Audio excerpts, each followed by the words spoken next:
सद्गुरु प्रभु महाराज को जय। ओम नमो ब्रह्मादिभ्यो ब्रह्म विद्या सांप्रदाय कर्तव्यो वंश ऋषिभ्यो महभ्यो नमो गुरुभ्यः। सर्वोपप्लवरहिता प्रज्ञानगण प्रत्यगर्तु ब्रह्मैवाहमस्मि अहं पदार्थरहितः। गुरुवे सर्वलोकानां विषजे भवरोगिणां इति ये सर्वविद्यानां श्रीदक्षिणामूर्ति नमः। गुरुब्रह्मा गुरुर्विष्णु गुरुदेवो महेश्वरः गुरु साक्षात् परब्रह्मं तस्मै श्री गुरुवे नमः। अज्ञानतिमिरान्धस्य ज्ञानाञ्जनशलाकया चक्षुर्मिलितं येन तस्मै श्री गुरुवे नमः।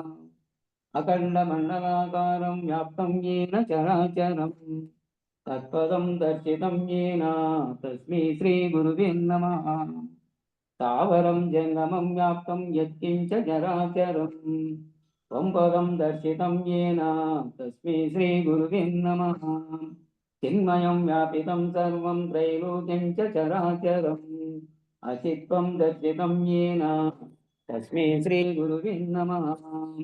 चैतन्यं शाश्वतं शान्तं ओमातीतनिरञ्जनम् नादबिन्दुकलातीतं तस्मै श्रीगुरुवे नमः। त्वं पिता त्वं च मे माता त्वं बन्धुत्वं च देवता संसारप्रीतिभङ्गाय तस्मै श्रीगुरुवे नमः। अनेकजन्म सम्प्राप्ता कर्मबन्धविदायिनी ज्ञानानलप्रभावेन तस्मै श्रीगुरुवे नमः। आनन्दमानन्दकरं प्रसन्नवदनं ज्ञानस्वरूपं निजबोधयुक्तं योगीन्द्रमित्यं भवरोगवैद्यं श्रीमहद्गुरो नित्यमहं नमामि। मन्नाथ श्रीजगन्नाथ मद्गुरु श्रीजगद्गुरु ममात्मा सर्वभूतात्मा तस्मै श्रीगुरुवे नमः। हृत्पुण्डरीकमध्यस्थं सकलान्माय संस्तुतं ध्यायाम्यहं सदा भक्ता सकलाभीष्टदायकम् निरन्तरं सर्वसन्देहो एकीकृत्य सुदर्शनम् रहस्ययो दर्शयिते भजामि गुरुईश्वरम् ऊर्ध्वान्माय गुरुः पदं त्रिभुवनोकाराख्य सिंहासनम् सिद्धाचार समस्तवेदपठितं षट्चक्रसञ्चारिणीम् अस्य श्रीगुरुगीतामालाय मन्त्रस्य श्री भगवान सदाशिवरुचि विराट गायत्री छन्दः तर्किसोऽहं कीलकं श्री गुरु परमात्म देवता गुरु प्रसाद विदते जपे विनियोगः गुकारं च गुणातीतं रूपातीत रुकारकः गुणरूप विहीनत्वं तस्मै श्री गुरुवे नमः। गुरूणाम् अर्चये नित्यं गुरुपादाभिवन्दनं गुरूणाम् अग्रजं श्रेष्ठं तस्मै श्रीगुरुवे नमः। ज्ञानमूलं गुरोर्मूर्ति पूजामूलं गुरोत्पदं मन्त्रमूलं गुरोर्वाक्यं मुक्तिमूलं गुरुकृपः। न गुरोरधिकं न गुरोरधिकं न गुरोरधिकं न गुरोरधिकं शिवशासनतः शिवशासनतः शिवशासनतः शिवशासनतः संसारसागर समुद्धरणैकमन्त्रम् ब्रह्मादिदेवमुनिपूजितसिद्धिमन्त्रम् दारिद्र्यदुःखभवरोगविनाशमन्त्रम् वन्दे महाभयहरम् गुरुराजमन्त्रम् सप्तकोटिमहामन्त्र चित्तविभ्रमकारकः एक एवो परो मन्त्र गुरुरित्याक्षरद्वयम्। जय सद्गुरु प्रभु महाराज को जय। जय पूर्णानंद पुलयार सद्गुरु प्रभु महाराज को जय। हिंदुगल गुरुभक्त मंडली को जय। जय गुरुदेव। జై గురు. తెల్లవారెను భ్రాంతి చీకటి తీరిపాయను జ్ఞానోదయం వలనాయను మనసు స్థిరమై ఎల్ల బయలాయను ఆత్మా మేలుకొనవే ఉన్నదున్నట్లుండి పాయను విన్న కన్నది లేకపాయను ఎన్నగాయి ఎరుక మూలం ఏ లేదాయన్ ఆత్మా మేలుకొనవే. తోచు వృత్తులు తొలగిపాయను, సూచనలు గురువాక్యమాయను. ఉచ్చ నీచంబనడి పల్కులు ఉత్తవైపాయన్ ఆత్మా మేలుకొనవే. భూత పంచక శూన్యమాయను, కూతలేమియులేకపాయను. పాతకంబులు పారిపాయను, పరమ పదమాయన్ ఆత్మా మేలుకొనవే. ఇల్లు బయలై తెల్లనాయను, కళ్ళ బోధలు చెల్లిపాయను. పిల్లలాటల పోలికాయను, ప్రేమ లేదాయను ఆత్మా మేలుకొనవే. పిండ బ్రహ్మాండముల నుండిటి దండి నగముల తెలివివాయను. ఖండ ఖండములోన జూడయ ఖండమైపాయను ఆత్మా మేలుకొనవే. హరిహరాదుల కందకుండెటి గురుని వాక్యము నమ్మికాయను. పరమ పదమే బట్ట బయలై భావమిక బాయను ఆత్మా మేలుకొనవే. జనన మరణము జడుపు తీరెను, కనుల వేడుక కాలిపాయను.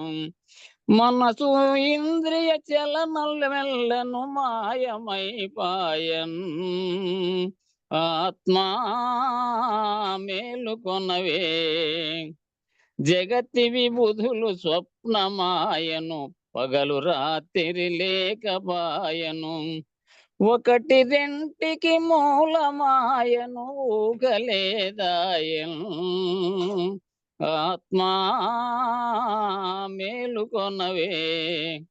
ఇంపుగా నలగండ్ల వెలిగెటి వెంపటి నరసింహ గురువరు. పంపునను గోపాల కవిలో బయలు బయలయ్యను ఆత్మా మేలుకొనవే. తెల్లవారెను భ్రాంతి చీకటి తీరిపాయను, జ్ఞానముదయం వల్ల నాయను. మనసు తిరమై ఎల్ల బయలాయను ఆత్మా మేలుకొనవే. జై సద్గురు ప్రభు మహారాజుకు జై. గురు పరంపరముకు జై. జై గురుదేవ. జై.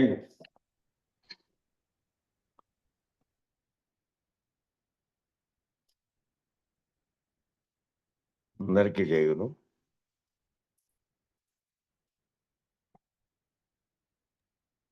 జయగురు. ఆ విధంగా ఈ గుర్తెరిగే చైతన్యము పరిపూర్ణమైనటువంటి పరమాత్మ ఈ మహావాక్యమందు మహావాక్యాల విచారణ జరుగుతుంది. నిన్న కొంత అయిపోయి ఆటి వరకు ఉంది. ఈ మహావాక్య విచారణ మందు బ్రహ్మ అనేది పదానికి లక్ష్యార్థం కాబట్టి ఈ వాక్యాలలో చెప్పిన బ్రహ్మమే చైతన్య స్వరూపం. అట్టి చైతన్య స్వరూపం నందు నేను అనేటువంటి ఐక్య జ్ఞానమే మోక్ష మార్గం అని స్తూతులన్నీ ఘోషిస్తూ ఉన్నాయి. స్వతసిద్ధమై ఉన్నది. ఈ వికారాలు ఎప్పుడూ కాలే. స్వతసిద్ధమై ఉన్నదానికి ఏ వికారాలు లేవు. అది వికారాలు పొందట్లేదు. దానికి రాకడా పోకడా లేదు. పరిణామ వికారములు లేవు. అభివృద్ధి, క్షయం, క్షీణించడం, లయం కావడం ఈ లక్షణాలన్నీ ఏమీ లేవు దానికి. అయినవన్నీ దీనికే నేను అనే దానికే, ఆ చైతన్యానికే ఉన్నాయి. కాబట్టి ఈ వికారాలు, అన్ని వికారాలు ఈ గుర్తెరిగే చైతన్యం వలనే కలిగినాయి. వికారాలన్నీ దేనికి కలుగుతున్నాయి? వికారాలంటే దీనికే కలుగుతున్నాయి. ఈ ఎరుకే ఇన్ని శాస్త్రాలు చేసి తన మూలం తెలియకుండా వింతలు చూపుతూ ఉన్నది. ఈ ఎరుకే అన్ని రకాల శాస్త్రాలు చేసి తన మూలం తెలియకుండా వింతలు చూపుతూ ఉన్నాడు. నీవు కోరిన ప్రకారం సర్వము బోధించితివి. నువ్వు కోరిండే ప్రకారమే సర్వము బోధించితిని. నేను బోధించిన, నువ్వు కోరినంత బోధించిన. ఇది గుర్తెరిగితే నువ్వు ఎరుకే అన్ని శాస్త్రాలు అన్ని చేసి తన మూలం తెలియకుండా అన్ని వింతలు చూపుతున్నది ఇదే. ఇది రహితమైతే ఉన్నది ఎట్లాగో స్వతసిద్ధంగా ఎప్పటికీ అప్పటికి సృష్టితో నిమిత్తం లేకుండా ఎటువంటి రాకడ పోకడలతో సంబంధం లేకుండా దేనికి కారణం కాకుండా ఉన్నది ఉన్నట్లే అని చెప్పాడు గురువు. వాటికి నిన్న చెప్పుకున్నాం. శిష్యుడు అడుగుతున్నాడు, స్వామి మీరు చెప్పిన మహావాక్య విచారణ చేత నేను బ్రహ్మమునని తెలిసింది. నాకు శాంతి లేక ఉన్నది. నేను అని అనుకున్నంతసేపు స్పష్టత లేదు. అయ్యా, మీ వల్లనే నేనును సర్వకాలం స్వస్థతగా ఉండవలనని ఆపేక్ష. స్వామి అట్టి విచారం సూచన చేయండి, మీ కాళ్ళకు మొక్కుతా అని శిష్యుడు అడిగాడు. ఏ విధంగా మీరు సర్వకాలం సర్వావస్థల యందును లేనెరుక లేనిదని మీరు ఆరూఢులై ఏ విధంగా ఉన్నారో, అశరీరులుగా ఏ విధంగా ఉన్నారో ఆ స్థితి కల్పించు స్వామి. నాకేమో బ్రహ్మము అనేది అర్థమైంది, కానీ నేనే బ్రహ్మమునని మహావాక్య విచారణ చేత తెలియబడినప్పటికీ శాంతి అనేది లేకుండా ఉన్నది నాకు. నేనని అనుకున్నంతసేపు ఆ నేననేది అనుకుంటున్నంతసేపు ఆ నేను ఉన్నంతసేపు ఇంకా స్వస్థత అనేది లేదు. నేను రహితమైతే కదా. నేను రహితమైతే ఉన్నది ఉన్నట్లుగానే ఉన్నది. మిగిలినవన్నీ కల్పించినవి ఈ వ్యవహారములన్నీ నేననే దానికే ఉన్నాయి. నేనని అనుకున్నంతసేపు స్వస్థత లేదు. అయ్యా, మీ వల్లనే నేను కూడా సర్వకాలము స్వస్థతగా ఉండవలనని అపేక్ష. మీలాగనే ఉండాలని అనుకుంటున్నాను స్వామి. కాబట్టి అట్టి విచారణ చేయండి, సూచన చేయండి. అట్టి విచారం మీ కాళ్ళకు ముక్తా అని శిష్యుడు అడిగాడు. గురువు చెబుతున్నాడు, అట్లయితే విను. నీవు ఏ తీరుగా అడిగినావో ఆ తీరుగా ఉన్నది కదా. నువ్వు ఏ తీరుగా అడిగావో ఆ తీరుగానే ఉన్నది, స్వతసిద్ధమై ఉన్నది. శిష్యుడు, ఆహా, ఉండనే ఉన్నది, ఇక నా మూలం చెప్పండి అనే. అయితే విను. అది నీకు మూలం కాదు కదా, దాని యందు నీవు ఐక్యం కావు కదా. ఏదైతే స్వతసిద్ధంగా ఉన్నదో అది నీకు మూలం కూడా కాదు, నువ్వు దాని యందు ఐక్యమయ్యేది లేదు. గురుస్వామి, పర్వతాలకు ఆవగింజకు ఎంత ఎక్కువ తక్కువ ఉన్నదో అంత నాకు దానికి ఉన్నది. స్వతసిద్ధమై ఉన్నదానికి అది పర్వతంలాగా ఉంటే ఇది ఆవగింజలాగా ఉన్నది నాది నేననేది. మరి దానికి దీనికి ఎంత ఎక్కువ తక్కువ ఉన్నదో అంత నాకు స్వతసిద్ధమై ఉన్నదానికి ఉన్నది. ఆ నేననే ఎరుకకు స్వతసిద్ధమై ఉన్నటువంటి బయలుకు పరిపూర్ణానికి అంత తేడా ఉంది. ఏం సంబంధము? కుక్క గంగిగోవు అవుతుందా? నేను దాంట్లోకేం విలీనంగాను అది ఒకదాన్ని తీసుకోదు, ఒకదాన్ని తిరస్కరించదు. కాబట్టి నేను దాంట్లో నేను దానిగా పొందడం, నేను దానిగా నాకేం సంబంధం ఉంది? నేను దాంట్లో లక్ష్యం అది తెలుసుకోవడం అనే లక్ష్యమే ఉంది తప్ప నేను పోయి ఐక్యం కాను కదా. నాకేం సంబంధం? కుక్క గంగిగో అవుతుందా? అలాగేనా ఐక్యం? మునుపేమో అనుకున్నా, ఇక వాక్యం దయచేయండి. మునుపైతే ఏమో అనుకున్నా ముందు, ఇప్పుడు ఈ విచారణ అంతా చేసిన తర్వాత అది ఎట్లాగో స్వతసిద్ధమై ఉన్నది, మూలం లేకుండా వచ్చినది గుర్తెరిగేది లేకుండా పోతుంది. మూలం లేకుండా వచ్చి గుర్తెరిగిండే ఇది దేనికి ఆస్థానం ఇచ్చి ఏ ఏ శరీరంలో అయితే ఉందో ఆ శరీరం జడంగా ఉన్నది, ఇక్కడే పోతుంది. అది పంచభూతాత్మకంగా ఉంది కాబట్టి పంచభూతాలలోకే పోతుంది. ఇక ఆ గుర్తెరిగేది బీజంగా ఉన్నది కాబట్టి గుర్తెరిగేది బీజరహితమైతే తాను కూడా లేకుండా పోతుంది. ఎప్పటికీ స్వతసిద్ధమైనది అలాగే ఉంటుంది. స్వతసిద్ధంగానే ఉంటుంది. దానికి దీంతో నువ్వు పోతున్న దానితో కానీ ఇది ఉన్నదానితో ఉన్నప్పటికీ లేకుండా పోయినప్పటికీ రెండిటికి సంబంధం లేకుండా ఉన్నది అది. అది నీకు మూలం కాదు కదా, దాని యందు నీవు ఐక్యం కావు కదా. గురుస్వామి పర్వతానికి నాకు ఎంత ఉందో అది అంత తేడా ఉంది నాకు దానికిను అని శిష్యుడు చెప్పాడు. గురువు చెప్తున్నాడు, కలలో ఏనుగు మేల్కొంటే ఎలాగో అలాగే ఈ మూలం లేని ఈ గుర్తెరిగే శరీరం ఏమీ లేదు. ఈ శరీరానికి మొదలు కొనలేదు, మధ్య తనకు తానే వచ్చి ఇన్ని వింతలు చేసుకుంటూ ఉన్నది. ఎన్నడైనా సింహం స్వప్నమందు వచ్చిన ఏనుగు రీతిగా ఈ గుర్తెరిగే శరీరం గురుమూలంగా విచారిస్తే అలాగే ఏమీ లేదు. అది నీకు దృఢమైందా లేదా? దృఢమే, నాకు చాలు. కాబట్టి ఆ స్వతసిద్ధంగా ఉన్నది ఎప్పటికీ ఒకే తీరుగా స్వతసిద్ధంగా ఉన్నది. మూలం లేకుండా వచ్చినది మాత్రమే ఉపాధిని ధరించి మళ్ళీ అనేక వికారాలు అన్నీ దీనికే పడి మళ్ళీ ఉపాధి పంచభూతాత్మకంగా ఉన్నది పోయి పంచభూతాల్లో కలుస్తుంటే దాంట్లో ఉన్నటువంటి అన్నిటినీ వ్యవహరించినటువంటి బీజంగా ఉన్నటువంటి నేననే ఎరుక గురువాక్యం చేత మేలుకొని నశింపజేసుకుంటే ఏం లేదు. కలలో ఏనుగు మేలుకుంటే ఎలాగో అలాగే ఈ మూలం లేని గుర్తిరిగే శరీరం ఏమీ లేదు. కలలో ఏనుగుతోనే ఎందుకు పోల్చారు అని అంటే, ఆ నేననే గొప్ప అనేటువంటి దాంట్లో అహంతో కూడినటువంటి దాంట్లో ఏదైతే గుర్తెరుగుతుందో అది నేను అనుకుంటూ అది ఏనుగు వలె అహంతో ఉంది. దానికి మొదలు కొనలేదు, మూలం లేకుండా వచ్చింది. మధ్యలో తనకు తానే వచ్చి ఇన్ని వింతలని చేసుకుంది. ఎప్పుడైతే సింహం అనేది వచ్చిందో స్వప్నంలో తాను ఏ విధంగా లేనని భయం చేత లేకుండా అయిపోయిందో, తాను లేకుండా స్వప్నమంది ఏనుగు వచ్చిన రీతిగా ఈ గుర్తెరిగే శరీరం ఏమీ లేదు. గురుమూలంగా విచారిస్తే ఈ గుర్తెరుగుతున్నదే లేదు. అక్కడ కళలో ఏనుగు అనేది నేననే అహంకారం కళలో తోచినప్పటికైనా కానీ గురునరకం అనేటువంటిది సూక్ష్మంగా అక్కడ తోస్తే కూడా నేననే అహంకారం నశిస్తాది అని.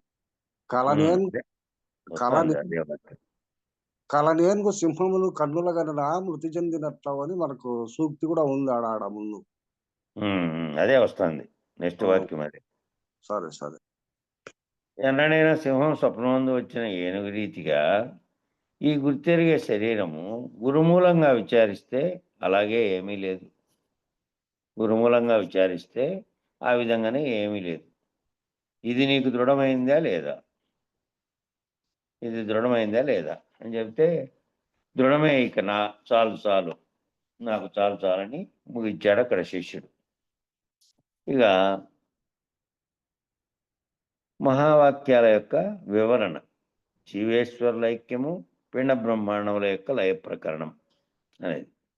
జీవేశ్వరుల ఐక్య సంధానము ఎరుగవలననినా లేక పిండ బ్రహ్మాండ లయ ప్రకరణము ఎరుగవలననినా 4 వేదముల ఎందుగల 4 మహావాక్యములు విచారించవలను.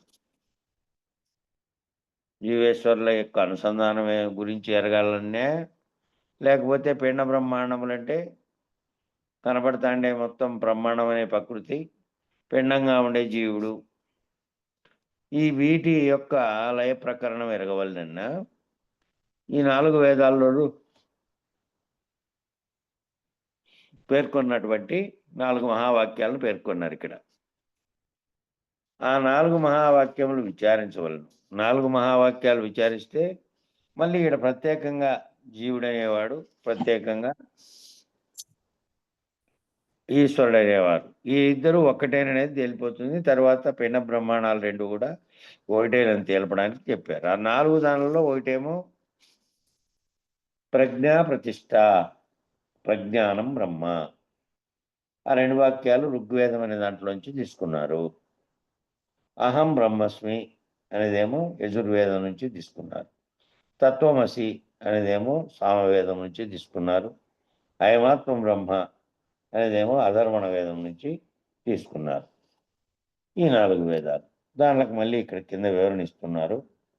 ఒకటోదేమో ఋగ్వేదం యొక్క మహావాక్యం ప్రజ్ఞానం బ్రహ్మ విచారణ. శృతి ఉంది.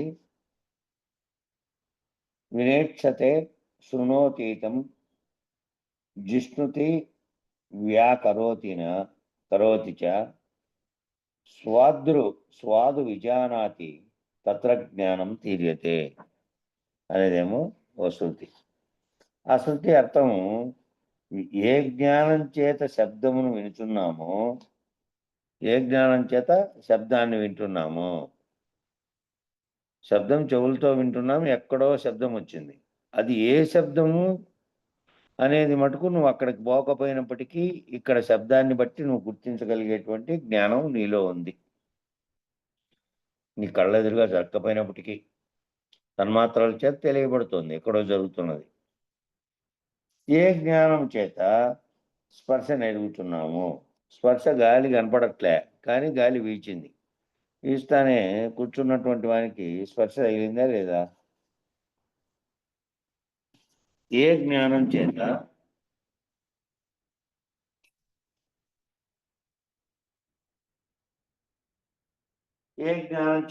స్పర్శ అనేది కలిగింది? గాలి ఏమి కంటికి కనపడకపోయినప్పటికీ కలిగింది, స్పర్శ అనే జ్ఞానం చేత కలిగింది. ఏ జ్ఞానం చేత రుచులు చూస్తున్నాము, రుచులు తెలియబడుతున్నాయి. ఏ జ్ఞానం చేత మాట్లాడుతున్నాము, ఈ మాటలన్నీ ఏ జ్ఞానంతో మాట్లాడుతున్నాం? ఏ జ్ఞానం చేత గంధం ఆగ్రానిస్తున్నాము, దుర్వాసన కానీ సువాసన కానీ ఎక్కడో వచ్చింది, 4-5 ఇండ్ల అవతల ఎవరో మంచి వంటకం ఏదో చేస్తున్నారు, గాలిలో వచ్చిందా లేదా నీ దగ్గరికి? అట్లా సువాసనని దేనివల్ల గ్రహిస్తున్నాము? వీధిలో పూలవాడు అమ్ముకుంటూ పోతున్నాడు, సువాసన ఇంట్లోకి వచ్చి తగిలిందా లేదా? అలాగా అట్లా అన్నిటికీ కారణమైనటువంటిది ఇవన్నీ తెలియబడుతున్నటువంటివి ఆయా తన్మాత్రల ద్వారా తెలియబడుతున్నప్పటికీ తెలియబడుతున్న పరికరాల్లోంచి మళ్ళీ లోపల గుర్తెరిగేది ఒకటి ఉంది. ఆ గుర్తెరిగేదానికే ఈ సర్వము తెలియబడుతోంది. ఆయా చెవులు, ముక్కులు, కన్నులు, నోరు, చర్మం అనేటువంటి వాటి వల్ల గుర్తెరగబడుతున్నప్పటికీ, అది తెలియబడుతున్నప్పటికీ తెలియబడుతున్న దాన్ని గుర్తించేది కూడా ఉంది, అది గుర్తిస్తోంది. అది ఏదైతే దీనివల్ల ఇవన్నీ జరుగుతున్నాయో ఆ జ్ఞానమే ప్రజ్ఞానం. ఈ దేనివల్ల తెలుసుకోబడుతున్నాయో ఇవి, అది ప్రజ్ఞానంగా ఉంది. ఇదియే మనలో అవస్థాత్రయ సాక్షి, ఈ 3 అవస్థలకు సాక్షిగా ఉన్నది ఆ జ్ఞానమే. జాగ్రత్త అవస్థలోనేమో నేను నేను అనుజ్ఞానమే ప్రజ్ఞానం. జాగ్రత్త అవస్థలో ఉన్నప్పుడు సర్వ వ్యవహారాలను నువ్వు మేల్కొని ఉండి చేస్తున్నావు కాబట్టి నేనని ఏదైతే పలుకుతుందో అది ప్రజ్ఞానంగా ఉంది జాగ్రత్త అవస్థలో. ఇది చతురాంతర్గతమున పీతాభాసమై ఉన్నప్పుడే శబ్దస్పర్శ రూపరసగంధములను గుర్తించను. ఇది పిన్నాడ ధర్మం. ఇది కంటితో చూసిన దాన్ని మళ్ళీ అంతర్గతంలో ఉన్నటువంటి దానికి అక్కడ ప్రకాశించి శబ్దస్పర్శ రసరూపగంధాలన్నింటినీ లోపల గుర్తిస్తుంది. లేదంటే ఊరికే పరికరాలు చూసినాయి గుర్తించేది లేదనుకో, చెవులు బాగా వినపడుతున్నాయి, కళ్ళు కనపడుతున్నాయి, అన్నీ జరుగుతున్నాయి, వాడు మూర్ఛ స్థితిలోకి వినడు అనుకో, అవయవాలు ఉన్నప్పటికీ గుర్తించేది లేదు. అక్కడ సమాధి స్థితిలో ఉన్నా, కోమా లాంటి స్థితిలో ఉన్నా ఏం చేస్తాడు? పరికరాలు చూస్తున్నప్పటికీ, పరికరాల ద్వారా గుర్తిరుగుతున్నటువంటి దాన్ని కంటితో చూస్తున్నప్పటికీ కంటికి కనపడుతున్నది లోపల ఏదైతే గుర్తిస్తోందో అది గుర్తిస్తున్నటువంటిది, అదే ఆ ప్రజ్ఞానం, పిండాండ ధర్మం ఇది. ఇక బ్రహ్మాండంలో బ్రహ్మం ఏమనగా ఇదే స్థితి ఇప్పుడు జీవునికి చెప్పారే, అదే స్థితి బ్రహ్మాండంలో. చతుర్ముఖేంద్ర దేవేషు మనుష్యాశ్వగ జాదిషు చైతన్యమేకం బ్రహ్మత్వాహ ప్రజ్ఞాన బ్రహ్మమేత్యపి అనే శృతి ప్రకారము బ్రహ్మ, విష్ణువు, ఈశ్వరుడు, ఆదిశేషుడు, దేవేంద్ర దేవతలు, మానవులలో, గుర్రములలో, గోవులలో, ఈగలలో, చీమలలో ఏ చైతన్యం అయితే ఉన్నదో, బ్రహ్మాండం అంతటా ఏ చైతన్యం అయితే ఉన్నదో దేంట్లో అయినా పిపీలికాది బ్రహ్మ పర్యంతము అనే పదానికి వర్తిస్తుంది. చీమ దగ్గర నుంచి బ్రహ్మం వరకు ఏ చైతన్యం అయితే ఉన్నదో ఆ చైతన్యమే ఆత్మ లేక బ్రహ్మం. ఏ చైతన్యం అయితే చీమ దగ్గర నుంచి బ్రహ్మ వరకు ఉన్నదో ఆ చైతన్యమే ఆత్మ అనబడుతుంది, లేదా బ్రహ్మము అనబడినే. ఈ పేర్లు ఏదైనా ఆత్మ అయినా లేదా బ్రహ్మమైనా చైతన్యము కంటికి కనబడేటువంటి భౌతిక రూపం ఏమీ లేదు అక్కడ. పదభేదములే కానీ ఆత్మ, చీమ మొదలుకొని బ్రహ్మ పర్యంతము ఉండి జీవరాశులన్నింటినీ ఆడిస్తూ ఉన్నది. ఆ జీవరాశులను ఆడిస్తున్నది ఈ ఆత్మగా ఉండి ప్రతి జీవిలోనూ ఆయా జీవుల్లో గుర్తెరిగే చైతన్యంగా ఉండి ఆ జీవులన్నింటినీ ఆడిస్తూ ఉంది. ఇది బ్రహ్మాండంలో ఈశ్వరుని స్థూల శరీరమైనటువంటి విరాట్. బ్రహ్మాండంలోనేమో ఈశ్వరునికి స్థూల శరీరంగా ఉన్నటువంటి విరాట్. ఈ విరాట్ పంచీకృత పంచమహాభూత నిర్మాణం. ఈ విరాట్ యొక్క స్థూల స్వరూపమేంగా ఉంది. పంచభూత మహానిర్మాణం అంతా పంచభూతాలతో కూడినటువంటి బ్రహ్మాండం అంతా ఉందే. ఖగోళం కాటి నుంచి అంతటా ఉన్నటువంటి భూగోళంతో సహా సర్వము, అన్ని రకాల గోళాలు, నక్షత్రాలతో సహా సర్వ బ్రహ్మాండం అంతా కూడా ఈశ్వరుని స్థూల శరీరమైనటువంటి విరాట్ పంచీకృత పంచభూత మహాభూత నిర్మాణంగా ఉన్నది. ఈ విరాట్ విశ్వ శరీరంలో సూర్యుడనే రక్షణ నేత్రాంతర్గత మున వైశ్వానర నామంతో జగత్పాలనం చేయుచున్నది. ఇక ఈ పంచభూతాలలో కన్నుగా ఏముంది అంటే సూర్యుడనేటువంటి ఆ ఈశ్వరుని యొక్క కన్ను అది. అంటే ఈ పంచభూతాత్మకమైనటువంటి బ్రహ్మాండమే శరీరంగా ఉంటే దానికి సూర్యుడు అనేటువంటి దక్షిణ నేత్రాంతర్గత, ఆ దక్షిణ నేత్ర అంతర్గతం నందు వైశ్వానరుడు అనేటువంటి నామంతో జగత్తునంతా పాలిస్తూ ఉంది అది సమిష్టిగా. ఇది ఎక్కడి నుండి జగత్పాలన చేయుచున్నదనగా అంతరణాల ముఖాంతర మధ్య త్రైలోక్య దర్పణ కల్పితమందు ప్రతిఫలించి పిపీలికాది బ్రహ్మ పర్యంతము అన్ని దేశముల యందు చచ్చుర అంతర్గత సూక్ష్మ సుశిర జనిత పరమాణు స్వరూపమై విశ్వాన్ని ఆడించుతూ విశ్వాకారంగా తోచున్నది. ఈ వాక్యం ఇప్పుడు రాత్రిపూట చదువుతున్న దాంట్లో ప్రథమ భాగంలో వచ్చింది. గుర్తుపట్టారా? ఇదే వాక్యం అందులో వచ్చింది.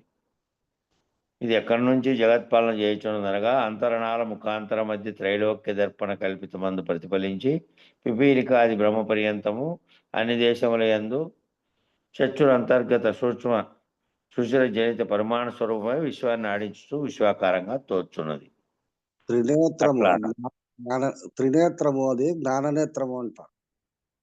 జ్ఞాననేత్రంగా నీ యొక్క రెండు కనుల మధ్య నుండి సుషుమ్న నాడితో పోతే లోపల ఉన్నటువంటి సహస్రారముతో ఈ సర్వమును గుర్తెరుగుతున్నటువంటి ఇది పరమాణు స్వరూపంగా లోపల ఒక పరమాణు అంటే అణువు కంటే ఇంకా చిన్నది. అటు కంటికి అనేది కనపడనిది. దాన్ని ఇంత అత్యంత చిన్నగా ఏమిటిగా పోల్చడానికి కూడా వీల్లేదు. పరమాణు అంటే ఇంకా అణువులో ఇంకా చిన్నది. ఆ స్వరూపంలో ఉండి ఆడించుచు సర్వము తోస్తున్న దానికి అక్కడి నుంచినే ఉదయిస్తోంది. ఈ తోచుతున్నది అక్కడి నుంచినే మళ్ళీ నిద్ర వస్తుంది అనుకో, అక్కడ తెలియబడుతుండి ఉదయిస్తున్నది అప్పుడు నిద్రించే స్థానంలో ఉంది.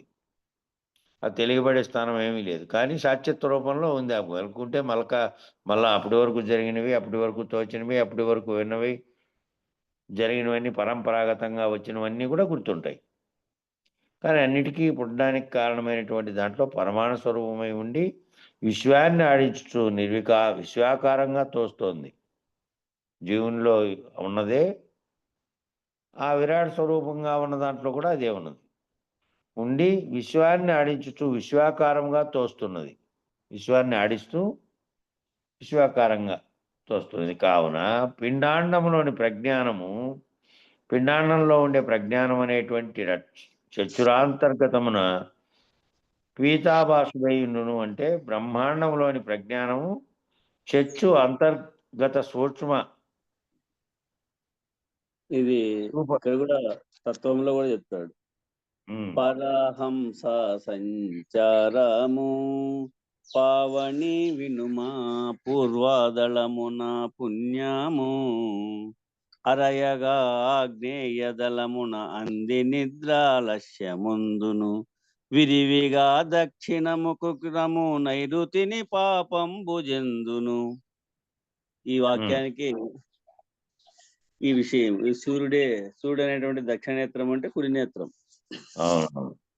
వైశ్వానరం విషయాన్ని బాగా అవగాహన చేసుకున్న వాళ్ళందరూ గతంలో పాడుకునే దీని రూపంలో చెబితే తత్వం రూపంలో ఆ పాడుకుంటున్నటువంటి వాళ్ళు అంతరార్థాన్ని కనుక గ్రహించి పాడుకుంటే వాళ్లకు ఈ బోధించినటువంటి బోధలో జరిగే విషయాలు మళ్ళా వస్తూ ఉంటాయి. భూమానంద తత్వాల్లో కూడా అన్ని తత్వాల్లో పంచీకరణ విషయాలతో సహా అన్నీ వచ్చినాయి.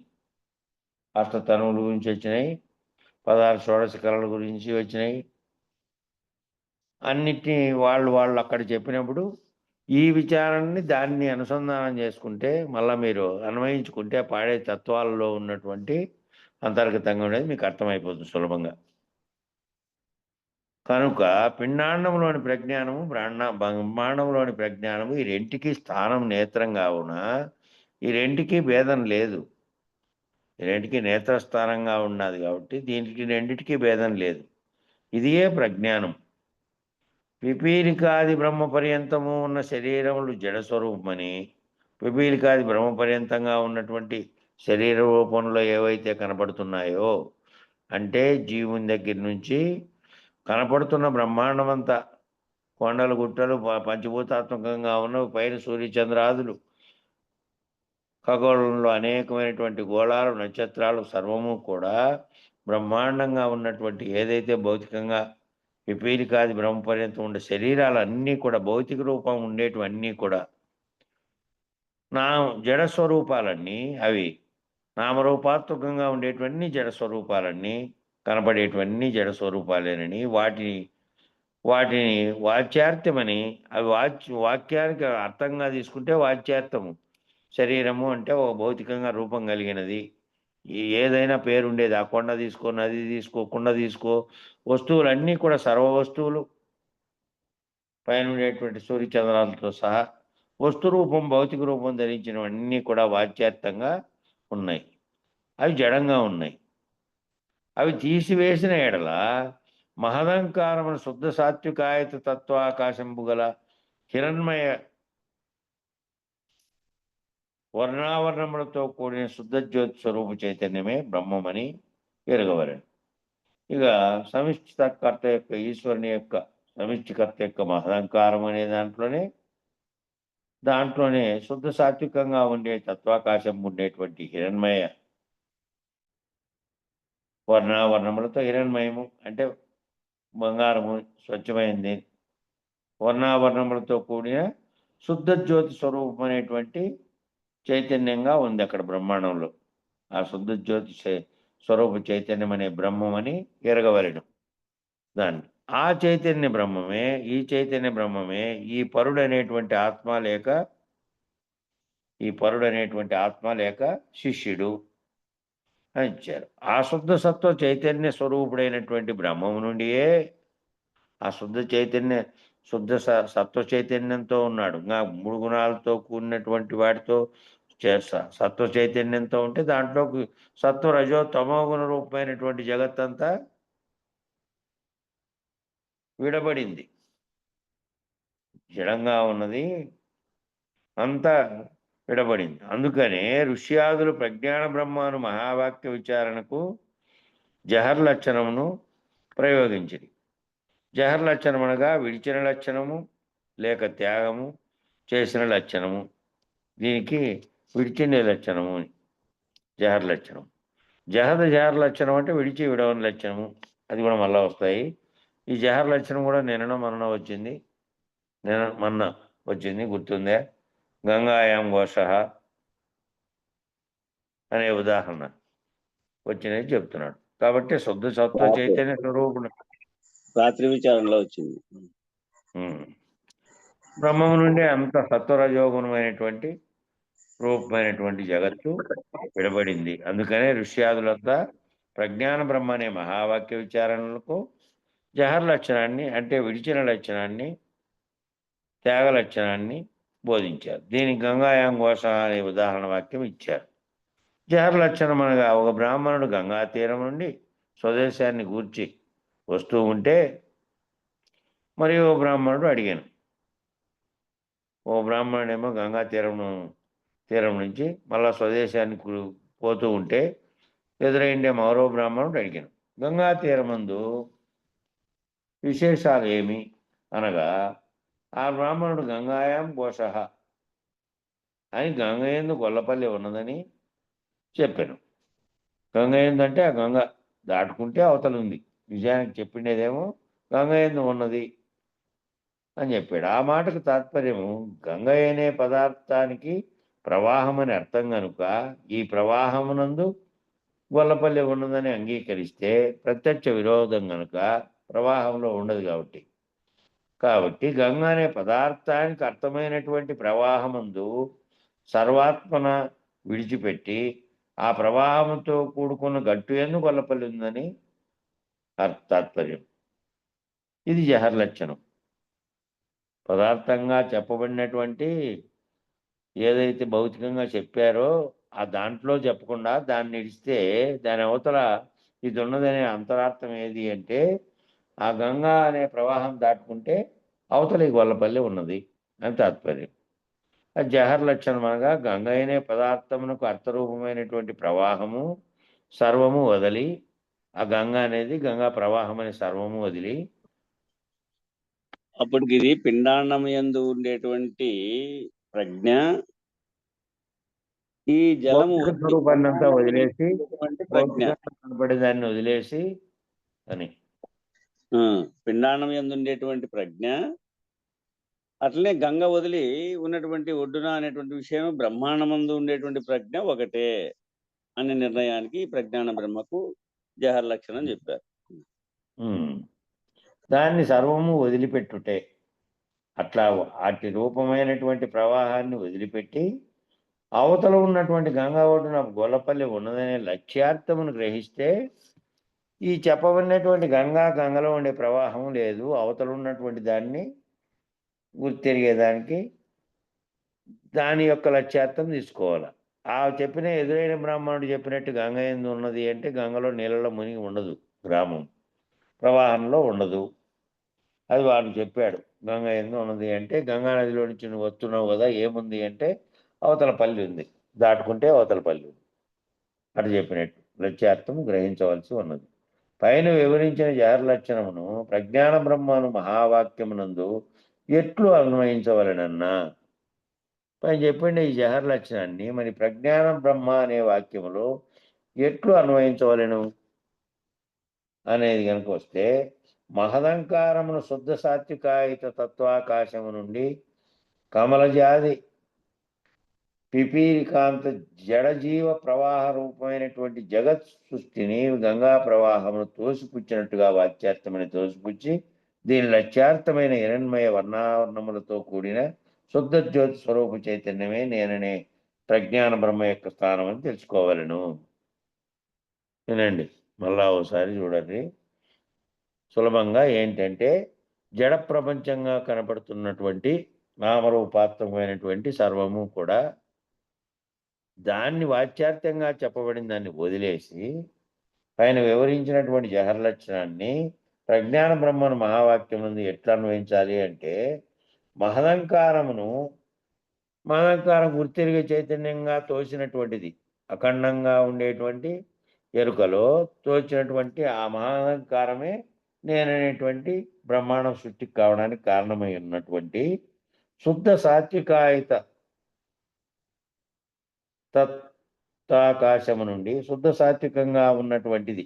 అప్పుడు ఇంకా శుద్ధ సాత్వికంగా మహంకారం తోచినప్పటికీ సాకార రూపంగా ధరించలే ఇంకా ఈ బ్రహ్మాండం అంతా. కాబట్టి శుద్ధ తత్వాకాశం నుండి ఉన్నది కమలజాతి పిపీలికాంత జడజీవ ప్రవాహ రూపమైనటువంటి జగత్ సృష్టిని, ఈ తర్వాత ఏర్పడినటువంటి పిపీలికాది బ్రహ్మ పర్యంతము ఏర్పడినటువంటి జీవరాశులతో సహా సర్వంగా ఏర్పడుతున్నటువంటి ఈ జగత్ సృష్టి అంతటిని ప్రకృతిగా కనపడుతున్నది, కొండలుగా నదులుగా కనపడుతున్నది, నామరూపాత్మకంగా వస్తువులుగాను జీవులుగాను బ్రహ్మాండంగాను సూర్యచంద్రాదులుగాను అన్ని రకాలుగా కనపడుతున్నది. అంతా కూడా గంగా ప్రవాహాన్ని తోసిపుచ్చినట్టుగా అది వాచ్యార్థంగా తీసుకొని జడ ప్రపంచాన్ని అంతటినీ ఏదైతే తోసిపుచ్చి దీని లక్ష్యార్థంగా ఉండేటువంటిది హిరణ్మయ వర్ణావరణములతో శుద్ధంగా ఉన్నటువంటి హిరణ్మయ వర్ణావరణములతో ఉన్నటువంటి శుద్ధ జ్యోతి స్వరూపమైనటువంటి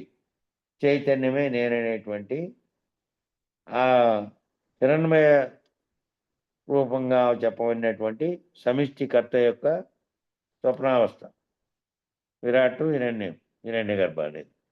అట్లా హిరణ్మయ ఏడవాడిండే హిరణ్మయ వర్ణావరణములతో కూడిన శుద్ధ జ్యోతి, ఇది శుద్ధంగా ఉన్నటువంటిది. ఆ శుద్ధంగా ఉండేటువంటి జ్యోతి స్వరూప చైతన్యంగా ఉన్నదే ప్రజ్ఞాన బ్రహ్మం. జీవునిలో తీసుకుంటే జీవునిలో ఏదైతే గుర్తెరుగుతున్నది, గుర్తెరిగి నేను అంటున్నదో ఆ గుర్తెరిగే చైతన్యంగాను జీవునిలో సర్వము ఎరగబడుతున్నది ఏదైతే ఉందో ఆ ఎరగబడుతున్న చైతన్యంగాను బ్రహ్మాండంలో కూడా అదే చైతన్యము సకల సృష్టికి కారణమైనటువంటి చైతన్యంగా సకలమును గుర్తిస్తున్న చైతన్యంగా భావించి ఆ చైతన్యం నేననే ప్రజ్ఞాన బ్రహ్మం యొక్క స్థానమని, నేను అని అంటున్నటువంటి ప్రజ్ఞాన బ్రహ్మం యొక్క స్థానం అదేనని తెలుసుకోవాలను. అదే కోటి కాబట్టి సూర్య నామరూపాత్మకంగా ఉండేదాన్ని వదిలేసి అది వాచ్యార్థంగా తీసుకొని వాటన్నిటిని దేని వల్ల అయితే తెలియబడుతున్నదో అది ప్రజ్ఞానంగా ఉన్నది, అదే గుర్తెరుగుతున్నది, గుర్తెరిగే ప్రజ్ఞానం. చెప్పు వెంకటదాసు. కోటి సూర్య ప్రకాశము హిరణ్మయ వర్ణము అంటే బంగారు వర్ణం. ఆ బుద్ధి మధ్య కోటి సూర్య ప్రకాశము అని అది ధ్యానంలో కూర్చున్నప్పుడు ఆ ప్రకాశ స్థితి కనబడుతుంది అనేటువంటి నిర్ణయం. అదే దీని లక్ష్యార్థమైనటువంటి హిరణ్మయ వర్ణములలో కూడినటువంటి శుద్ధ జ్యోతి స్వరూప చైతన్యమే నేననేటువంటి ప్రజ్ఞ. ఇది బ్రహ్మాండానికి, అది పిండాండం. మొట్టమొదటైతే పిండాండానికి కొద్దిలో ముగించినాడు. ఏదైతే పంచతన్మాత్ర సమూహం చేత నీవు తెలియబడతా ఉన్నావో ఆ ప్రజ్ఞే పిండాండము. ఏదైతే దేని చేత అయితే గుర్తెరుగుతున్నామో నామరూపాత్మకం కాకుండా ఏదైతే ఉన్నదో శుద్ధ తేజ రూపంలో ఉన్నదో ఏదైతే ఇటు జీవునిలో ఉన్నది అటు బ్రహ్మాండంలో ఉన్నది రెండు ప్రజ్ఞానమే. ప్రజ్ఞానం ఏ ప్రజ్ఞానం నీతో కలుగుతుందో దానివల్లనే సర్వను గుర్తెరుగుతున్నామని. వాచ్యార్థంగా ఉండేదాన్ని వదిలిపెడితే ఆకారం కలిగిన దాన్ని జడమైన దాన్ని వదిలేస్తే ఇదే ఉంది చైతన్యంగా ఉన్నది. పైన వివరించినటువంటి జహర్ లక్షణమును ప్రజ్ఞాన బ్రహ్మం అను మహావాక్యమునందు ఎట్లు అన్వయించవలైనన్నా మహదంకారమును శుద్ధ సాత్వికాయత తత్వాకాశము నుండి కమలజాతి పిపీలికాంత బ్రహ్మాండము, ఇది ఇందాక చెప్పింది అదే. ఈ విధంగా బ్రహ్మాండంగా కనపడుతున్న దాన్ని అంతటినీ వాచ్యార్థంగా తీసుకొని దాన్ని సోసిపుచ్చి దాంట్లో ఏదైతే లక్ష్యార్థంగా ఉన్నదో హిరణ్మయ వర్ణావరణములతో శుద్ధ జ్యోతి స్వరూపంగా ఏదైతే ఉన్నదో ఏ చైతన్యానికి అయితే సర్వమును గుర్తించే నేననేటువంటి ప్రజ్ఞానంగా ఉన్నదో అదే బ్రహ్మమైనటువంటి యొక్క స్థానం అని తెలుసుకోవాలను అని చెప్పాడు. ఇంకా రెండోది చెప్తున్నాడు. ఇందాక చెప్పిందంతా ప్రజ్ఞానం బ్రహ్మ దానికే చెప్పినవన్నీ. ఇప్పుడు రెండోది యజుర్వేద వాక్యమైనటువంటి అహం బ్రహ్మస్మి అనే వాక్యం యొక్క విచారణం. ఎట్లనగా యజుర్వేదం బృహదారణ్యకోపనిషత్తులో, ఆ బృహదారణ్యకోపనిషత్తు అనే దాంట్లో చెప్పనటువంటి యజుర్వేదంలో ఆ దాంట్లో బృహదారణ్యకోపనిషత్తులో ఒక శృతి చెప్పింటే ఆ శృతి ఆధారంగా చెప్తున్నారు. పరిపూర్ణ పరమాత్మ స్మిన్ దేహి విద్యాధికారిణి బుద్ధి సాక్షిత్వ యాస్తిత్వ స్వర్ణదహమీర్యతే అనేది శృతి. దానికి తాత్పర్యం ఏమిటంటే మొదటిది యగు ప్రజ్ఞాన బ్రహ్మ మనకు చెప్పిన అర్థమే ఈ శ్లోకమునకు అర్థం. మొదటిది ఏదైతే ప్రజ్ఞానం బ్రహ్మ, ప్రజ్ఞానం ఏదైతే గుర్తెరుగుతోందో, ఏదైతే నామరూపాత్మకంగా కనపడే జగత్తు ఉన్నప్పటికీ వాచ్యార్థంగా దాని అంతటికీ అది ఇది అని తెలియబడుతున్నటువంటి ఒక గుర్తెరిగేది ఒకటి ఉంది. కాబట్టి ఆ గుర్తెరిగేది ఏదైతే ఉన్నదో అదే సర్వము. ఆ చెప్పబడినటువంటి వాటి అన్నిటికీ చైతన్య స్వరూపంగా ఏదైతే ఉన్నదో అదే ప్రజ్ఞానమే నీవు అని అక్కడ చెప్పిండే దానిలాగానే దీనికి కూడా మొదటిదేగో ప్రజ్ఞాన బ్రహ్మ మనకు చెప్పిన అర్థమే ఈ శ్లోకానికి కూడా అర్థం అదే. ఈ శ్లోకంగా ఉన్నటువంటి దానికి కూడా అర్థం అదేను అని చెప్పారు. పైన చెప్పబడినందు వాక్యమునందు చెప్పబడిన 2 వాక్యాలలో నీవే బ్రహ్మ, బ్రహ్మమే నీవు అని చెప్పబడినది. అహం బ్రహ్మస్మి అంటే ఏమో నీవే బ్రహ్మము, బ్రహ్మమే నీవు. ఆ అర్థమే వచ్చటం వర్తించును ఎట్లనగా, ఆ అర్థం ఇక్కడ ఎట్లా వర్తిస్తుంది అనగా, అహం అనగా నేను. అహం అంటే అనే పదానికి అర్థం, అహం అనే పదం సంస్కృత పదము. దాని అర్థం ఏమిటంటే నేను అని.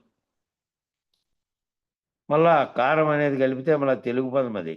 కారము అనేది అహంకారము అంటే అహం అనే నేనుకు మళ్ళా దాన్ని ఉన్నతిగా చూపించేటువంటి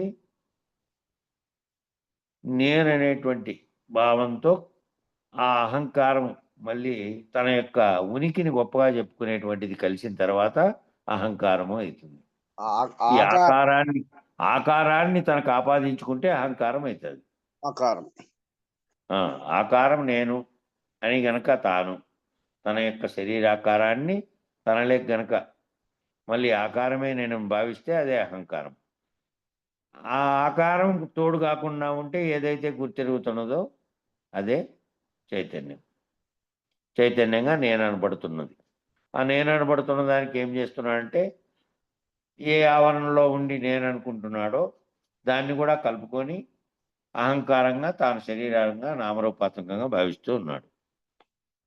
కాబట్టి నేననే ఈ అహమనే అనగా నేను, ఈ అహమను పదమునకు శరీరము, ఇంద్రియములు, ప్రాణములు, బుద్ధి, మనస్సు, అహంకారమును మొదలగు ఈ శరీరంలోనే మళ్ళీ ఇంద్రియాలుగా, ప్రాణాలుగా, బుద్ధిగా, మనస్సుగా, అహంకారం అనేటువంటి అంతఃకరణ చతుష్టయంతో కూడా కూడుకొని వాని యొక్క సమూహము వాచ్యార్థంగా వాటి యొక్క అన్నిటి సమూహంగా అనగా సర్వజనుల చేతను సామాన్యంగా విచారశూన్య దృష్టితో చెప్పబడర్థం. వీటన్నిటికీ చెప్పాలంటే ఈ చెప్పినటువంటి సమూహం అంతా ఏదైతే ఉందో నామరూపాత్మకంగా చేతులు కాళ్ళు మొత్తం శరీరం అంతా కలిసి రూపం ధరించి శరీరంగా ఉన్న దాంట్లో నేనని ఏదైతే పలుకుతోందో గుర్తెరిగేది, ఈ సమూహం యొక్క వాచ్యార్థం ఏమిటి అంటే సర్వజనుల చేతను సామాన్య విచార దృష్టితో చెప్పబడితే అది ఏదైతే ఈ ఆకారంగా కలిగి ఉన్నటువంటి శరీరంగా ఉంది, దాంట్లోనే గుర్తెరిగేది కూడా ఉంది. అన్నిటికీ సాక్షి కూటస్థుడు. వీటన్నిటికీ ఎవడు సాక్షిగా ఉన్నాడు? గుర్తెరిగేటువంటి వాడు.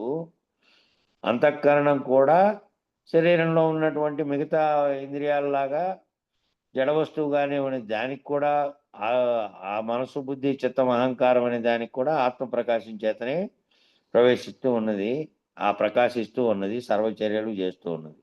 వీటన్నిటికీ సాక్షిగా ఉండే కూటస్థుడు అనే దాన్ని లక్ష్యార్థంగా చేయాలి. అహం బ్రహ్మస్మి అన్నప్పుడు దీంతో సహా చెప్పారు వాచ్యార్థంగా. నామరూపాత్మకమైనటువంటి ఇంద్రియాలతో కూడుకొని ఉన్న అన్నిటిని కలిపి చెప్పారు. లక్ష్యార్థంగా చెప్పబడితే వీటన్నిటికీ సాక్షిగా ఉండేటువంటి కూటస్థుడు అనేటువంటి ఆత్మస్థితి అనగా విచారణ చేసి నిర్ణయింపబడినటువంటి అర్థం. విచారణ చేసి నిర్ణయింపబడినటువంటి అర్థం కాకపోతే అప్పుడు కూటస్థుడు. ఇక బ్రహ్మ పరబ్రహ్మము అను పదములకు కూడా సర్వప్రపంచము వాచ్యార్థం. బ్రహ్మ పరబ్రహ్మములకు కూడా వాచ్యార్థంగా తీసుకుంటే సర్వప్రపంచం అంతా కలిపి బ్రహ్మ పరబ్రహ్మం. ఈ ఆ ప్రపంచమునకు ఆధారభూతుడైనటువంటి శుద్ధ చైతన్య స్వరూపుడేమో లక్ష్యార్థం. ఆ ప్రపంచం కలగడానికి కారణమైనది ఏముంది? కలగడానికి కారణమైన చైతన్యమే మొదట సంకల్ప స్థితిలో ఉన్నటువంటి కారణంగా వచ్చింది. ఆధారభూతమైనటువంటిది ఏదంటే శుద్ధ చైతన్యంగా ఉండేటువంటి స్వరూపుడు లక్ష్యార్థం. ఇక అస్మి అనగా అహం బ్రహ్మస్మి ఆఖరి పదం. అహం అంటే నేను, బ్రహ్మం అంటే సమస్తము కలిగి ఉన్న అన్నిటినీ కలిపి చెప్పాడు. మొత్తం బ్రహ్మాండాన్ని అంతటిని చెప్పిన తర్వాత ఇంకా అస్మి అనేటువంటి ఆఖరి పదానికి ఇక అస్మి అనగా అయి ఉన్నాను అనగా అహం అను పదాన్ని వాచ్యార్థం తీసేస్తే, అహం అనే పదానికి వాచ్యార్థం తీసేస్తే లక్ష్యార్థమైన సాక్షిగా ఉన్నటువంటి కూటస్థుడు. బ్రహ్మ అనే పదానికి కనుక వాచ్యార్థం తీసేస్తే లక్ష్యార్థమైనటువంటి శుద్ధ చైతన్య స్వరూపునికి ఐక్యం చెప్పుట. దాంట్లో ఉండేటువంటి వాచ్యార్థంగా ఉండే బ్రహ్మాండమనంతటినీ నామరూపాత్మకంగా ఉండేదాన్ని తీసేసి దాంట్లో ఉండే శుద్ధ చైతన్య స్వరూపుడుగా ఉన్నటువంటి లక్ష్యం కనుక చెప్తే ఆ రెండు ఒకటే అయినాయి. ఆ రెండు ఒకటే అయ్యి అనగా సాక్షియగు కూటస్థ స్వరూపుడే, సాక్షిగా ఉండే కూటస్థ స్వరూపుడుగా ఉన్నవాడే నామరూపాత్మకంగా ఇంద్రియాలతో కూడినటువంటి శరీరంలోనే ఎవరైతే కూటస్థుడుగా సాక్షిగా ఉన్నాడో ఆ కూటస్థ స్వరూపుడే శుద్ధ చైతన్య స్వరూపము బ్రహ్మముగా చెప్పబడేది. ఆ శుద్ధ చైతన్య స్వరూపంగా ఉండే బ్రహ్మము కూడా పంచభూతాత్మకమైనటువంటి బ్రహ్మాండం అంతటిని వాచ్యార్థంగా ఉన్నదాన్ని తీసేసి సర్వము పపీలికాది బ్రహ్మ పర్యంతము ఉన్నటువంటి వాటిలో ఏదైతే గుర్తెరిగి అన్నిటినీ నడిపిస్తూ ఉందో అది సమిష్టిగా ఉన్నటువంటి బ్రహ్మంగా చెప్పబడింది కూడా అసిపదమునకు అర్థం. అదే అయినది. ఈ రెండు ఒక్కటైనాయి. ఈ రెండు ఒక్కటిగానే ఉన్నాయి. ఆ బ్రహ్మస్మి, నేను బ్రహ్మను, బ్రహ్మనే నేనైనాను, నేనే బ్రహ్మము, బ్రహ్మమే నేను అనే పదానికి అర్థం. ఇది ఇంకను విపులంగా వివరించుతున్నాను. ఇది ఇంకా కూడా విపులంగా వివరిస్తున్నాను వినుము అని చెప్తున్నాడు. అద్వితీయ కూటస్థుడవు నేనే అంటే రెండోది లేనటువంటి, అద్వితీయ అంటే రెండోదే లేనిది, ఒక్కటిగా ఉన్నది, ఒక్కటే, ఇంకా రెండోది లేదు. ఇంకా అద్వితీయ కూటస్థుడవు నేనే, రెండోది లేనటువంటి ఏకంగా ఉన్నటువంటి కూటస్థుడుగా ఉన్నటువంటి నేనే. నేనే అంటే సాక్షిగా ఉన్నటువంటి నేను. సర్వ పరిపూర్ణ బ్రహ్మము, ఆ సర్వ పరిపూర్ణ బ్రహ్మము నేనే అని ఆ పిదప వాచ్యార్థములు నిషేధించి, ఆ పిదప ఆ తరి వరకు నిర్ణయించే వరకు ఆ వాచ్యార్థములన్నీ ఉన్నాయి. వాచ్యార్థములన్నీ తెలియబడే కొరకు ఉపయోగించినటువంటి పదాలుగా ఉన్నటువంటి బయటికి కనబడేటువంటి వాచ్యార్థ స్వరూపం.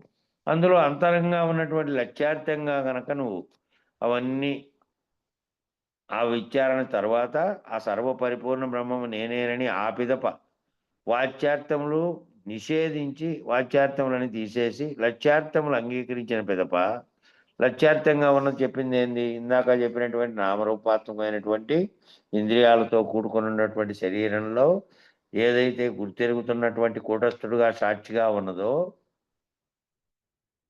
అట్లాగే బ్రహ్మాండంగా తీసుకున్నప్పుడు బ్రహ్మాండంగా ఉన్నటువంటి పంచభూతాత్మకమైన దాన్ని అంతటినీ వదిలేసి దానికి చైతన్యం కలిగించినటువంటి మహదంకారము అనేటువంటి స్థితిలో ఏదైతే సమిష్టికి ఆత్మగా ఉన్నదో సాక్షిత్వ స్థితిలో ఆ రెండిటి యొక్క లక్ష్యార్థాన్ని తీసుకొని పైన చెప్పినవేమో వాటిని గుర్తించే చెప్పినటువంటి వాచ్యార్థాలు అవి తీసేస్తే లక్ష్యార్థాలుగా ఉండేటువంటి వాటిని అంగీకరించిన పిదప లక్షణావృత్తి చేత అంటే వదిలేసిన జహర్ లక్షణముచే, జహర్ లక్షణం అంటే వదిలివేయబడినది. అంతవరకు గుర్తెరిగే వరకు వాడు చెప్పినటువంటి గంగాయాం ఘోష అంటే గంగకాడ అవతలకు పోతే ఘోషం, ఆ గంగా దాటుకొని పోతే అవతల ఉంది అని చెప్పిన అంతరార్థాన్ని తీసుకొని గంగలో ప్రవాహాన్ని రెండింటిని ఎట్లా వదిలేసావో ఈడ వాచ్యార్థాన్ని చెప్పబడినటువంటి ఆకార స్వరూపాన్ని జీవునికి చెప్పింది కానీ అక్కడ బ్రహ్మాండానికి చెప్పిన రెండు జడంగా ఉండే వాటిని వదిలేసి అంతర్లక్ష్యాన్ని తీసుకుంటే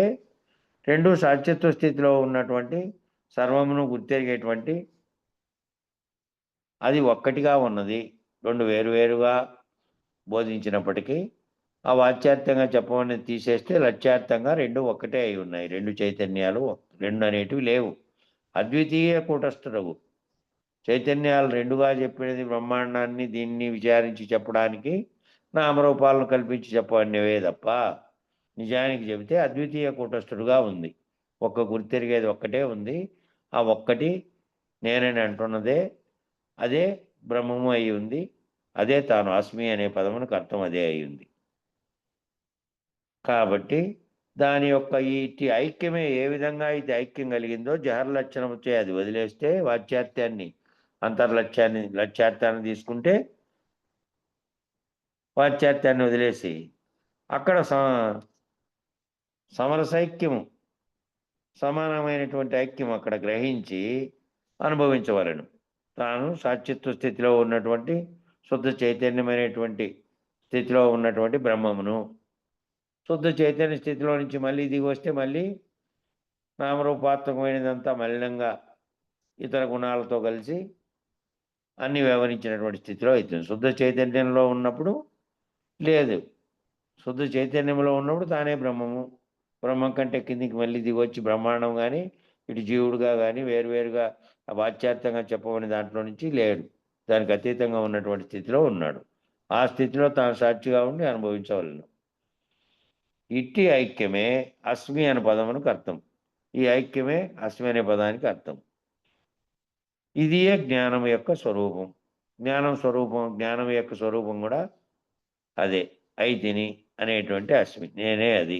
ఆ రెండు వేరుగా చెప్పబడినటువంటి లక్ష్యార్థంగా ఉన్నటువంటి కూటస్థుడు అనబడే సాక్షిని, దాని యొక్క స్వరూపాన్ని నేనే. ఈ జ్ఞానం కలుగుటకు వైరాగ్యమే మూలం. ఈ జ్ఞానం కలిగేకి మూలం ఏమిటి? ఎందుకు కలిగింది?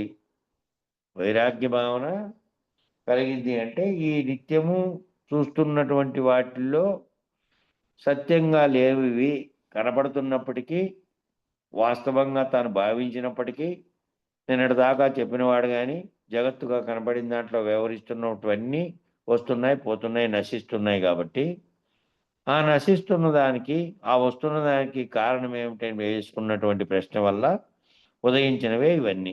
ఈ జ్ఞానం యొక్క దానికి కారణం, జ్ఞానం కలగడానికి మొదటి కారణం వైరాగ్య భావన ఎవరికైతే కలిగిందో వాళ్ళు చేసినటువంటి చింతన వల్ల, వాళ్ళు చేసినటువంటి తపస్సు యొక్క ఫలితంగా కలిగినటువంటి జ్ఞానమే ఇవన్నీ.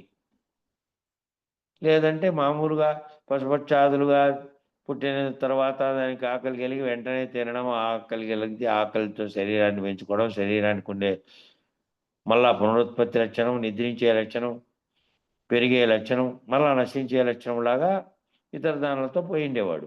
ఈ జ్ఞానం అనేటువంటి వైరాగ్య భావము జీవునికి మాత్రమే మానవునికి కలిగి ఆ కలిగిన దాని మీద చేసుకుంటూ పోతే, విచారణ చేసుకుంటూ పోతే తత్వ పద్ధతిలో ఎవరైతే తపస్సంపన్నులుగా ఉన్నవాళ్ళు వాళ్ళకు తోచింది చెప్పుకుంటూ పోతే ఇది కాదు, ఇది కాదు, ఇది కాదు, ఇది కాదని చెప్పుకుంటూ వెళ్ళిన తర్వాత తేలినటువంటి అంశాలు అవి.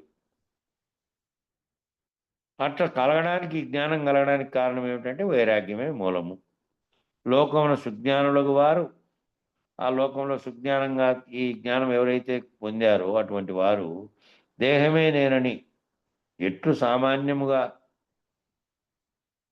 తలతురో లోకంలో లేనటువంటి అజ్ఞానులైన వారు, సుజ్ఞానులు కాదు, ఇది అజ్ఞానులైన వారు, లోకమున అజ్ఞానులైన వారు కలిపి చదువుకోవాలి. లోకమున అని రెండు పదాలు 2 పెట్టాడు. లోకమున అజ్ఞానులైన వారు, నిజానికి సంధి చేస్తే అక్కడ నా అక్కర్లేదు, పొరపాటు పడింది అది. లోకమున అజ్ఞానులైనటువంటి వారు సంధి చేస్తే ఒక నా తీసేస్తే పోతుంది. ఆ అజ్ఞానులైన వారు దేహమే నేను అని ఎట్లు సామాన్యముగా తలుతురో, అజ్ఞానులైనటువంటి వారు ఏ విధంగా దేహం నేను అంటే తనను తాను చూసుకుంటాడు కాబట్టి తనలో కలిగేటువంటి చైతన్యంతోనే తనను తాను గుర్తించి అదే నేనని అనుకుంటున్నాడు కాబట్టి ఆ అనుకుంటున్నటువంటి ఏ విధంగా సామాన్యంగా తలుస్తాడో సామాన్యుడైనటువంటి వాడు, అట్లే బ్రహ్మ జ్ఞాని యగువాడు, బ్రహ్మజ్ఞానం అంటే విచారణ చేస్తాను బ్రహ్మజ్ఞాని అయినటువంటి వాడు కూటస్థుని కంటే భిన్నుడు, కానీ బ్రహ్మమే నేను అని తలంచును. కూటస్థుని కంటే భిన్న, కూటస్థుడేమో సాక్షిత్వ స్థితిలో ఉన్నటువంటి బ్రహ్మముగా ఉన్నాడు, గుర్తెరిగే చైతన్య స్థితిలో ఉన్నాడు. దానికంటే భిన్నంగా ఉన్నటువంటి అసలు సృష్టికే కారణమైనటువంటి, అన్నిటికీ కారణమైనటువంటి మొదటి చైతన్యం ఏదైతే పట్టిందో, ఏది సమిష్టిగా పుట్టినటువంటి మహంకారం అనేటువంటి చైతన్యం, అదే నేననేటువంటి స్థితిలో తలుస్తాడంట. సీతారామాంజనేయ సంవాదంలో పేర్కొన్నటువంటి వాక్యాన్ని ఇక్కడ చెప్పారు. ఈ దేహమే నేను అని ఎట్లు సామాన్యముగా తలచునో, అట్లే బ్రహ్మజ్ఞాని అయిన వాడు కూటస్థుని కంటే భిన్నుడు కాని, ఆ కూటస్థుని కంటే భిన్నుడు కానటువంటి వాడు, భిన్నంగా లేనటువంటి వాడు, ఇద్దరు ఒక్కటేనైనటువంటి దాంట్లో ఉన్నటువంటి బ్రహ్మమైనటువంటి నేను అని తలుస్తాడట. సీతారామాంజనేయ సంవాదంలోని వాక్యాన్ని ఇక్కడ ఉటంకరించినారు. ఇక సామవేద వాక్యమైనటువంటి తత్వమసి అనేది రేపు విచారణ చేసుకుందాం, సమయం వీటికి సరిపోయింది. తత్వమసి వాక్యాన్ని, సామవేద వాక్యము తత్వమసి అనేది రేపు చెప్పుకుందాం. మంగళం చెప్పండి. జై సద్గురు బ్రహ్మ మహారాజుకు జై. మంగళం మహానుభావ, మంగళం పరమప్రభు, మంగళం పరిపూర్ణ రూప, మంగళం మనుగణ విభో. మంగళము నీకు గురువర, మంగళము పాయి పాయి ముని జన వినుత, మంగళము సుజన రక్షక, మంగళము దేవదేవా మహనీయ గునుమి. మంగళారతి మరినందు కొనుమి, మంగళమిస్తిమి మహాదాంకారంబును, బంగారామను హృదయ పళ్ళెరామునంతి. నింగి నేలకు నెలగు చొండిన నెరుక నీ కర్పూరము, మంగళారతి మిస్తిమి కమి మాను కొందుము ఎరుక కేటలు మహనీయ గునుమి. మంగళారతి నందు కొనుమి, మంగళం గురుదేవాయ మానీయ గుణాత్మని, సర్వలోక శరణ్యాయ సాధు రూపాయ మంగళం మంగళం మంగళం. సర్వం సద్గురు చరణారవిందార్పణమస్తు. సర్వే జనా సుఖినో భవంతు. ఓం శాంతి శాంతి శాంతి. జై సద్గురు బ్రహ్మ మహారాజుకు జై. జై శ్రీ వెంకటాంబ సమేత శ్రీ పూర్ణానంద పులయాజ సద్గురు బ్రహ్మ మహారాజుకు జై. జై శ్రీ లక్ష్మీ సమేత వేదాంతానంద సద్గురు బ్రహ్మ మహారాజుకు జై. శ్రీ కల్పమాంబ సమేత విష్ణానంద కృష్ణమూర్త్యార సద్గురు బ్రహ్మ మహారాజుకు జై. జై శ్రీ అచ్చమాంబ సమేత జ్ఞానాజ్ఞానతీత అశ్వత్థార సద్గురు బ్రహ్మ మహారాజుకు జై. జై శ్రీ లక్ష్మీ సమేత విరహితానంద వెంకటదాసార సద్గురు బ్రహ్మ మహారాజుకు జై. ఇందుగల గురుభక్త మండలీకు జై. గురు పరంపరముకు జై. అందరికీ నా ద్వాదశ నమస్కారం. జై గురుదేవ. జై గురు. జై.